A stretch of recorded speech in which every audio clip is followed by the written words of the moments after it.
Hi అండి, welcome to my channel. ఇప్పుడిప్పుడే మనకు ఒక బ్రేకింగ్ న్యూస్ అయితే రావడం జరిగిందండి. ఏపీ ఉద్యోగులకు సంబంధించి క్యాబినెట్ భేటీలో 12వ పీఆర్సీపై కీలక నిర్ణయం అని చెప్పి ఒక బ్రేకింగ్ న్యూస్ అయితే చూస్తున్నాం. పూర్తి వివరాలు అయితే వీడియోలో తెలుసుకుందాం. మీరైతే వీడియోని ఎక్కడ కూడా స్కిప్ చేయకుండా ఎండ్ వరకు అయితే చూసేయండి. వీడియో నచ్చినట్లయితే తప్పకుండా లైక్ చేయండి, షేర్ చేయండి. ముఖ్యంగా ఏపీ ఉద్యోగ ఉపాధ్యాయ పెన్షనర్లకు 12వ పీఆర్సీపై సూపర్ గుడ్ న్యూస్ అయితే రానుందండి. క్యాబినెట్లో కీలక నిర్ణయం అయితే తీసుకున్నారు. అయితే తొలి క్యాబినెట్కు డేట్ కూడా ఫిక్స్ అయింది. దీనికి సంబంధించిన జీవో కూడా విడుదల చేయడం అయితే జరిగిందండి. ఇక 24వ తేదీన ఈ నెల క్యాబినెట్ భేటీ అయితే జరగబోతుంది. మొట్టమొదటిసారిగా చంద్రబాబు సీఎం హయాంలో అయితే ఈ యొక్క మొదటి క్యాబినెట్ భేటీ అయితే జరగబోతుంది. ఇక చాలా నిర్ణయాలు తీసుకునే అవకాశం అయితే ఉన్నట్లు తెలుస్తోందండి. ఈ యొక్క భేటీలో క్యాబినెట్ భేటీలో ఉద్యోగ ఉపాధ్యాయ పెన్షన్ల సంక్షేమానికి సంబంధించి కూడా అనేక కీలక నిర్ణయాలు అయితే తీసుకోనున్నారు. ఉద్యోగ సంఘ నాయకులతో కూడా సీఎం గారు చర్చలు జరపనున్న నేపథ్యంలో ఈ మొదటి క్యాబినెట్ మీటింగ్ చాలా కీలకమని అయితే చెప్పవచ్చు. ఇక ఉద్యోగులు ఉపాధ్యాయ పెన్షన్లకు సంబంధించి పీఆర్సీ ఐఆర్ అయితే ఖచ్చితంగా ఇవ్వాలని, ఎంత ఇవ్వాలని, ఉద్యోగ సంఘాలతో ఎంత ఆశిస్తున్నారని చెప్పి అన్ని వివరాలు కూడా కనుక్కొని ఉద్యోగ ఉపాధ్యాయులకు సంబంధించి ఎంత ఇచ్చినారు అనే విషయాన్ని కూడా ముందు ప్రభుత్వం ఎంత ఇచ్చింది, మనం ఎంత ఇవ్వాలి, ఇప్పుడు ఉన్నటువంటి ధరలను ఆధారంగా చేసుకొని ఎంత ఇస్తే బాగుండి, ఇవన్నీ కూడా చర్చ చేయబోతున్నట్టు సమాచారం.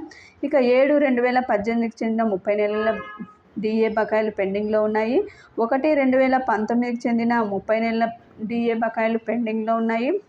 7/2019కి చెందిన 30 నెలల డిఏ బకాయిలు అయితే పీఆర్సీ బకాయిలు అయితే కలిపేశారు.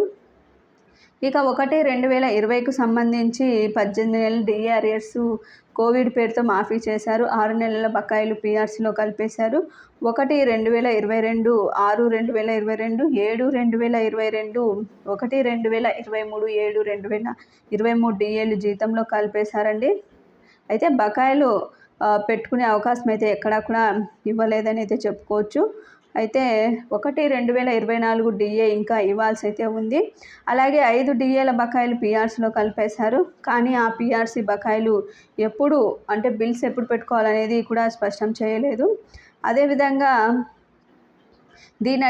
వీటన్నింటికి సంబంధించి ఇంకా ఇవే కాకుండా ప్రభుత్వం అన్నీ కూడా మార్చిలోపే క్లియర్ చేస్తామని చెప్పిన బకాయిలు ఏవి కూడా పూర్తి స్థాయిలో అయితే క్లియర్ చేయలేదండి. చిన్న మొత్తాల్లో మాత్రమే ఉద్యోగులకి, పెన్షనర్లకి కొంతమేర మెడికల్ బిల్లులు, ఎస్ఎల్సీ కొంతమేరనే జమ చేసింది, చిన్న అమౌంట్. వాటికి సంబంధించి కూడా చాలా వరకు పెండింగ్లో అయితే ఉన్నాయి.